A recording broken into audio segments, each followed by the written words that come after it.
Good morning, welcome to my blog channel. আমার আজকে first time blog. তো আমরা আজকে যাচ্ছি, আমি সকাল সকাল দেখতে পাচ্ছি রেডি হয়ে গেছি। আমরা আজকে যাচ্ছি কলকাতা শ্যামসুন্দরী মায়ের মন্দিরে, যেখানে বলা হয় যে মা নাকি জীবন্ত। অনেকেই অনেক প্রমাণ পেয়েছে। তো আজকে আমিও ভীষণ মন থেকে চাইছিল যে যাবো অনেক দিন ধরে ভাবছিলাম যাবো, বাট আজকে হঠাৎ করেই প্ল্যান হওয়ার পর আমি চললাম। আমার মাও রেডি হয়ে গেছে, মায়ের দিকে এসো। মাও রেডি হয়ে গেছে, অলমোস্ট আমরা দুজনেই রেডি, দুজনকে সাদা সাদা পরেছি, সেম হাকোবার ড্রেস। তো চলো আমরা নেক্সট পরবর্তীতে স্টেশনে গিয়ে তোমাদের সাথে কথা বলছি। আমরা স্টেশনে চলে এসেছি, এখন আমাদের সাথে আরেকজন জয়েন করেছে, আমার মাম। এই যে মাম চলে এসেছে। মার মাম হচ্ছে অনেক বছরের বান্ধবী। তো আজকে আমরা তিনজনই যাচ্ছি, আমাদের টিম অনেক বড় থাকে, বাট আজকে আমরা তিনজনই যাচ্ছি। এরপরে হয়তো কখন আবার গেলে আবার হয়তো সবাই মিলে যাবো। চলো আমরা জার্নি দেখতে থাকি। আমরা টিকিট কেটে স্টেশনে ঢুকতে অনেকটাই লেট হয়ে যায় এবং একটু বসার পরেই ট্রেন ঢুকে যাবে। প্রচণ্ড পরিমাণে ভিড় হয়ে যাওয়ায় তোমাদেরকে সেই ট্রেন আসা এবং ট্রেনে ওঠার ভিডিওটা শেয়ার করতে পারলাম না। তোমরা দেখতেই পাচ্ছ যে আমরা অলরেডি ট্রেনে উঠে গেছি, সেই ভিডিও থেকে তোমাদের সাথে শেয়ার করলাম। এখানে দেখো, যখন আমরা ট্রেনে করে যাচ্ছিলাম তখন অনেক সুন্দর সুন্দর জিনিস ট্রেনে উঠেছিল এবং আমিও প্রচুর কেনাকাটা করি, আমার মা তার থেকেও বেশি কেনাকাটা করে। তো আমরা অনেকগুলো জিনিস এখান থেকে কিনেছি। আমরা এখন আছি ব্যারাকপুর স্টেশনে।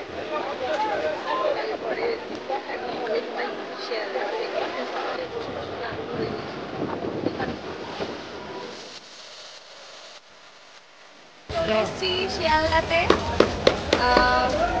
এখন আমরা শিয়ালদা স্টেশন থেকে অটো ধরবো, অটো করে যাবো হচ্ছে মানিকতলা। এবার আমরা যাই মায়ের দর্শনে, তোমাদেরকেও দেখাবো যে মাকে আমরা কেমন করে পুজো করলাম, কেমন করে মায়ের দর্শন করলাম। চলো টাটা।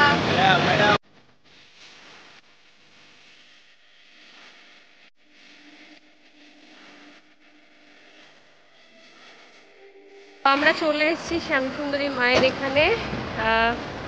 ওরা দাঁড়িয়ে আছে। এই যে মায়ের এখানে লেখাই আছে যে মাকে এখানে কন্যা রূপে পুজো করা হয়। তো এই যে মায়ের এন্ট্রি পথ, রাস্তার ঢোকার যে একদম মেডিকেল কলেজের, হোমিওপ্যাথি মেডিকেল কলেজের পাশের গলিতেই। মা শ্যামসুন্দরী মন্দিরে যাওয়ার রাস্তায় ঢোকার পর তোমরা দেখতে পারবে এখানে বিভিন্ন রকম মায়ের পুজোর ফুল, মায়ের ডালা কেনার দোকান রয়েছে। আমরা যে দোকান থেকে কিনেছিলাম মায়ের ডালা, দেখো ভীষণ সুন্দর একটা গোপাল মূর্তি রয়েছে, এখানে গোপাল রয়েছে।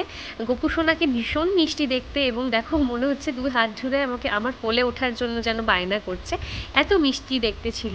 তো তারপর ওই দোকান থেকে মায়ের জন্য ডালা এবং ফুল কেনার পর মায়ের মন্দিরে আমরা প্রবেশ করলাম পুজো দেওয়ার জন্য।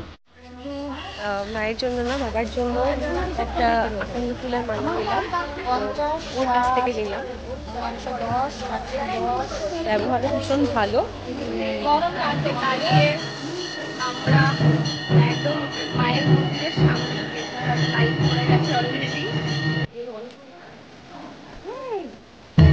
চলো এরপরে ভেতরে ঢুকে মাকে দর্শন করবো।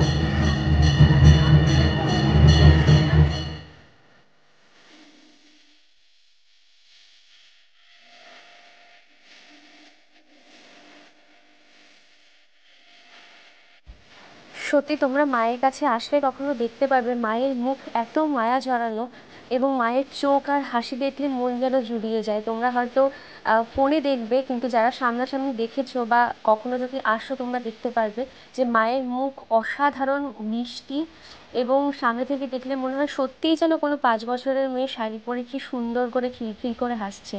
পুজো দেওয়া কমপ্লিট, এই যে সবার পুজো দেওয়া কমপ্লিট। মামন এখন কন্টেনার কিনেছে, ভোগ নেবে বলে